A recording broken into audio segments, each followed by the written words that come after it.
نہیں ہے کہ آپ بھوکے ہیں پیاسے ہیں، لیکن آپ کی زبان آزاد ہے، آپ کے کان آزاد ہے، آپ کی آنکھیں آزاد ہیں، آپ کی شرمگاہیں آزاد، جو مرضی کرتے پھرو، جو مرضی کرتے رہو، آپ کو کوئی پوچھنے والا نہیں، آپ روزے دار ہیں۔ یہ روزہ نہیں کہلاتا۔ نبی کریم صلی اللہ علیہ وسلم کا فرمان ہے الصیام جنہ، روزے تو ڈھال ہیں، یہ روزے ڈھال ہیں۔ انسان گناہوں سے ایسے بچ جاتا ہے جیسے انسان ڈھال کے پیچھے بچ جاتا ہے، اپنے آپ کو اللہ کا فرمانبردار اور مطیع کر لیتا ہے۔ جب تم میں سے کسی کا روزہ ہو تو وہ بے حیائی کا کلام نہ کرے،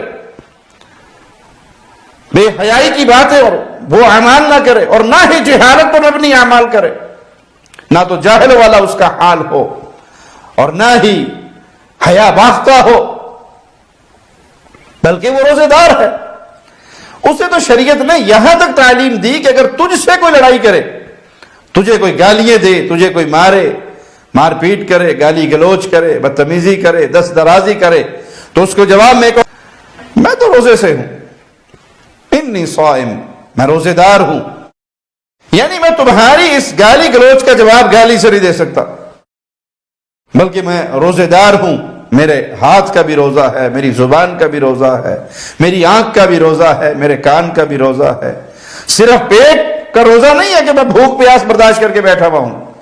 بلکہ میں روزے دار ہوں اور میرے پورے جسم پہ اللہ کا حکم ہے، وہ غلط باتیں، وہ ناجائز کام جو اللہ کی ناراضگی کا سبب ہے، میں اس سے اپنے دامن کو بچاؤں گا۔ بےہودہ کاموں میں لگے ہوئے ہیں، روزہ رکھا ہوا ہے اور فلمیں دیکھ رہے ہو، روزہ رکھا ہوا ہے اور گانے سن رہے ہو، روزہ رکھا ہوا ہے اور غیبتیں کر رہے ہو، چغلیاں کر رہے ہو، روزہ رکھا ہوا ہے اور جھوٹ پہ جھوٹ بول رہے ہو، جھوٹی تجارت کر رہے ہو، جھوٹ بول کے سودا بیچ رہے ہو، تو روزے سے ہو